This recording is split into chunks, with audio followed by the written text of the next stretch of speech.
Igitabo cy'umuhanuzi Yesaya. Yesaya yabayeho i Yerusalemu mu cya kabiri cya nyuma cy'igihe cy'ingoma y'ubwami bwa Isiraheli, kandi yavuganiye Imana imbere y'abayobozi b'i Yerusalemu n'i Buyuda. Mbere na mbere yatangaje ubutumwa bw'igihano cy'Imana. Yaburiye abayobozi ba Isiraheli bari barononekaye ko kureka isezerano ryabo n'Imana kwabo bizabazanira akaga nk'ingaruka ibikwiriye, ko Imana izakoresha ubwami bukomeye bwa Ashuri na Babuloni yakurikiyeho kugira ngo ihane Yerusalemu nibakomeza gusenga ibigirwamana no gukandamiza abakene. Ariko uwo muburo waziye rimwe n'ubutumwa bw'ibyiringiro. Yesaya yari ashikamye mu kwizera ko umunsi umwe Imana izasohoza amasezerano yayo yose, ko izohereza umwami akomotse mu muryango wa Dawidi kugira ngo ashinge kandi akomeze ubwami bw'Imana. Ibuka Samweli wa 2:7, ko azayobora Abisiraheli mu kumvira amategeko yose y'isezerano ryakorewe ku musozi Sinayi. Ibuka mu Kuva igice cya 19. Kandi ibyo byose bikazabera kugira ngo umugisha w'Imana n'agakiza bitembe bigana amahanga yose nk'uko Imana yasezeranyije Aburahamu mu Itangiriro igice cya 12. Ibyo byiringiro ni nabyo byatumye Yesaya acyaha ibikorwa by'akarengane n'ibyo gusenga ibigirwamana byakorerwaga muri Isiraheli yo mu gihe cye. Iki gitabo rero, imiterere y'ubuvanganzo bwacyo igizwe na byinshi, ariko hari uburyo bumwe bworoshye bwo kubona uko byose biberanye. Kuva ku mutwe wa mbere kugeza mu wa 39 harimo ibice bitatu by'ingenzi bikubiyemo. Yesaya avuga ku muburo n'igihano Isiraheli izahabwa, kandi ibyo byose bisozwa n'ikizaba kivugwa mu mpera y'umutwe wa 39, aricyo kugwa kwa Yerusalemu no kujyanwa kw'abaturage mu bunyage i Babuloni. Ariko mu mutwe wa mbere kugeza 39 harimo n'ubutumwa bw'ibyiringiro ko nyuma yo kujyanwa mu bunyage amasezerano y'igihango n'Imana yose azasohora. Maze umutwe wa 40 kugeza mu wa 66 ehera ku by'iryo sezerano ry'ibyiringiro ikaryagura kurushaho. Muri iyi video tugiye kwibanda ku mutwe wa mbere kugeza mu wa 39 gusa. Igice cya mbere cy'ingenzi kibanda ku iyerekwa rya Yesaya ry'igihano n'ibyiringiro bya Yerusalemu, kandi gihera ku byo Yesaya ashinja abayobozi b'uwo mujyi ku kugomera isezerano, gusenga ibigirwamana n'akarengane. Kandi Imana ivuga ko igiye guhana uwo murwa ikoresheje amahanga izohereza ngo yigarurire Isiraheli. Yesaya avuga ko ibyo bizaba bimeze nk'umuriro utwika ugakongora ibintu byose bitagira umumaro muri Isiraheli, kugira ngo habeho Yerusalemu nshya ituwe n'abasigaye bihannye kandi bakagarukira Imana. Yesaya avuga kandi ko ubwo ari bwo ubwami bw'Imana buzaza, maze amahanga yose akaza mu rusengero rw'i Yerusalemu akamenya iby'ubutabera bw'Imana, bugatuma igihe cy'amahoro n'ubwumvikane ku isi yose gisohora. Iyi nkuru y'ibanze ya Yerusalemu ya kera rero, igihano cyo kuheza, hanyuma na Yerusalemu nshya n'iyisubirwamo kenshi muri iki gitabo cyose, ikunganirwa n'ibisobanuro birambuye bigenda byiyongera. Hagati muri iki gice hari iyerekwa rikomeye rya Yesaya yerekwa Imana yicaye ku ntebe yayo y'ubwami mu rusengero, kandi ikikijwe n'ibiremwa byo mu ijuru birangurura amajwi bivuga ko Imana ari iyera, iyera, iyera. Maze Yesaya ahita amenya uburyo we n'ubwoko bwe bwa Isiraheli ari abanyabyaha, kandi yibwira ko agiye gupfa azize uko abonye ukwera kw'Imana, ariko ntiyapfa. Ukwera kw'Imana mu ishusho y'umuriro ugurumana kumuzaho kuramutwika, ariko ntikwamurimbura, ahubwo kumwezaho icyaha cye. Nuko Yesaya akibaza kuri ibyo bitangaje yari abonye, Imana yamuhaye inshingano itoroshye. Yagombaga gukomeza gutangaza iby'igihano cyari kigiye kuza, ariko kubera ko Isiraheli yari igezeho itacyumva, imiburo ye ahubwo yagize ingaruka ziteye urujijo zo kunangirwa kw'imitima y'abantu. Ariko Yesaya yagombaga kwishingikiriza umugambi w'Imana. Isiraheli izatemwa nk'igiti, isigara imeze nk'igishyitsi mu ishyamba, maze icyo gishyitsi nacyo ubwacyo kikazatwikwa kigakongoka. Ariko nyuma y'uko gushya kose, Imana ivuga ko iki gishyitsi gicumba umwotsi ari urubyaro rwera ruzarokoka kugeza mu gihe kizaza. Ni ikimenyetso gito cy'ibyiringiro. Ariko se urwo rubyaro rwera ninde cyangwa niki?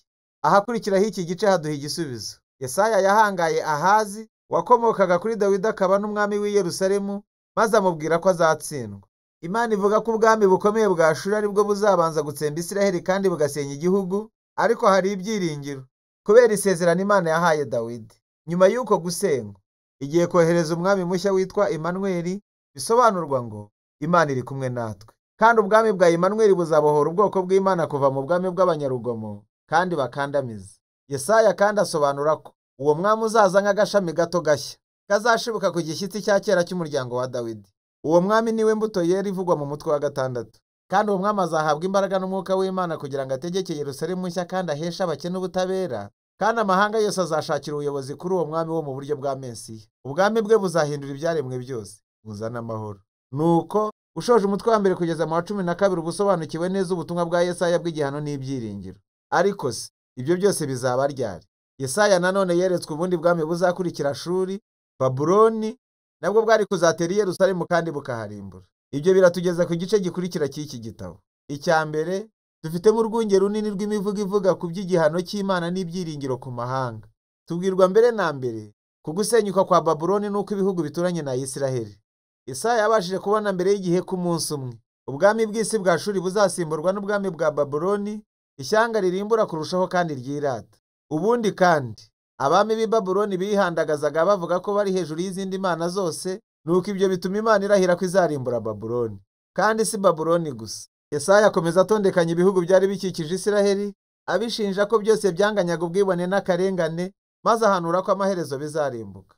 Ariko wibuke ko ku bwa Yesaya igihano cy'Imana atari ryo jambo rya nyuma ku birebana na Isiraheli cyangwa amahanga, kandi ibyo nibyo bitugeza ku gice gikurikiraho kigizwe n'uruhererekane rw'imivugo ivuga inkuru y'imirwa ibiri. Dore umurwa w'ikirangirire wishyize hejuru y'Imana, uhindutse uwanduye wuzuye n'akarengane. Uyu murwa ni urugero rw'abantu bagomye, kandi usobanurwa mu mvugo yose ikomoka mu bisobanuro bya Yesaya bya mbere, avuga ibya Yerusalemu, Ashuri na Babuloni byose ubishyize hamwe. Uwo murwa wagenewe kurimbuka, kandi umunsi umwe uzasimburwa na Yerusalemu nshya, aho Imana izaba iganje ari yo mwami w'abantu bacunguwe bo mu mahanga yose, kandi nta rupfu cyangwa imibabaro bizongera kubaho. Ibyo bice nibyo bikubiye muri iki gice, kandi bigaragaza ukuntu ubutumwa bwa Yesaya bwagaragazaga ibintu byari kuzabaho nyuma y'igihe cye. Bwari ubutumwa bugenewe abantu bose bategereje ko Imana izasohoza ubutabera bwayo ku bwami bw'urugomo no gukandamiza, maze ikazana ubwami bwayo butabera kandi bw'amahoro n'urukundo rukiza. Igice gikurikiraho cyongera kwibanda ku kuzamuka no kugwa kwa Yerusalemu. Tubanza gusangamo imivugo myinshi aho Yesaya ashinja abayobozi b'i Yerusalemu guhindukirira Egiputa bashakayo ubutabazi bwa gisirikare bubarinda ingabo za Ashuri. Amenya ko ibyo bizagira ingaruka mbi, nuko Yesaya ati, kwiringira Imana yabo no kwihana nibyo byonyine bishobora kurokora Isiraheli muri iki gihe. Ibyo bikaba bigaragazwa n'inkuru ikurikira ivuga ibyo gukomera kwa Hezekiya, umwami wa Yerusalemu. Nk'uko Yesaya yabihanuye, ingabo z'Abashuri zaraje zigerageza gutera uwo murwa. Nuko Hezekiya yicisha bugufi imbere y'Imana, maze asenga Imana yisaba kubatabara, maze mu kanya gato uwo murwa urokoka mu buryo bw'igitangaza. Nyamara gukomera kwa Hezekiya byakurikiwe no kugwa bidatinze. Yakiriye intumwa zivuye i Babuloni kandi ashaka kuzitangaza zereka ibintu byose byari mu bubiko bw'i Yerusalemu, mu rusengero no mu ngoro z'ibwami. Biragaragara ko ari umuhate wo kubaka ubundi bufatanye mu bya politike y'uburinzi. Yesaya abyumvise acyaha Hezekiya kubera ubupfapfa bwe. Yahanuye ko batwererana umunsi umwe azamugambanira maze akagaruka ari umwanzi guhindura Yerusalemu. Kandi dushingiye ku bivugwa mu Bami ba kabiri umutwe wa 24 n'uwa 25, ibyo Yesaya yavugaga byari ukuri. Imyaka isaga 100 nyuma yaho, Abanyababuloni bateye Yerusalemu, bahageze basenya uwo murwa n'urusengero rwawo, kandi bajyana Abisiraheli mu bunyage i Babuloni. Bityo imiburo ya Yesaya yose irebana n'igihano cy'Imana iri mu mutwe wa mbere kugeza mu wa 39 ivuga ibyagejeje kuri uyu mwanya. Agaragara ko ari umuhanuzi w'ukuri kubera ko ibyabaye byose byasohoye bigenze nk'uko yabivuze. Ariko wibuke ko ntego y'igihano cy'Imana cyari cyo kweza Yerusalemu no kuzana urubyaro rwera rw'ubwami bwa Mesiya mu mahanga yose. Kandi ibyo byiringiro nibyo bisesengurwa mu gice gikurikira cy'iki gitabo. Ariko kuri ubu ibyo nibyo bikubiye muri Yesaya umutwe wa mbere kugeza mu wa 39.